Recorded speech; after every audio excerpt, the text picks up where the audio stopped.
Hello, ഞാനൊരു video share ചെയ്യുന്നുണ്ട്. ഒരു ഗുഡ് മെസ്സേജ്.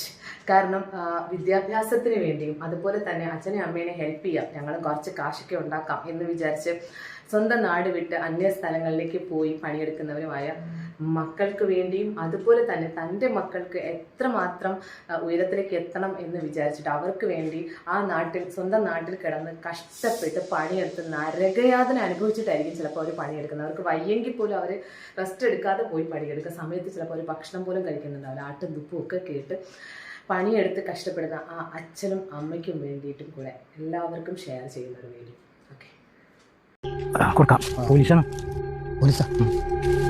പാസ്പോർട്ടിനെ പറ്റിണ്ടായിരുന്നു മോള്.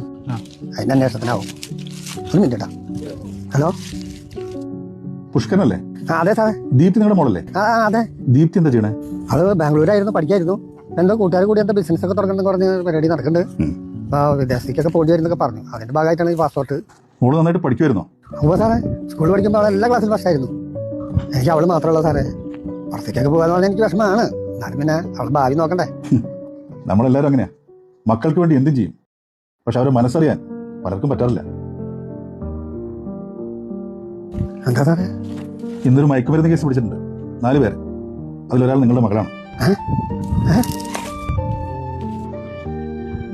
മോൾ ഇത്രയും ലഹരി ഉപയോഗിച്ചിരുന്നതായി നിങ്ങൾക്കറിയായിരുന്നോ? അറിയില്ല സാറേ. അത് എന്റെ മകൾ തന്നെയാണോ സാറേ? ഞങ്ങൾ പോലീസുകാർ ഇതുപോലുള്ള കേസ് സ്ഥിരം കേൾക്കുന്നതാ. വീട്ടുകാരുടെ വിശ്വാസം മുതലാക്കുക എന്നുള്ളതാണ് ഈ ചെറുപ്പക്കാരൊക്കെ ചെയ്യുന്നത്.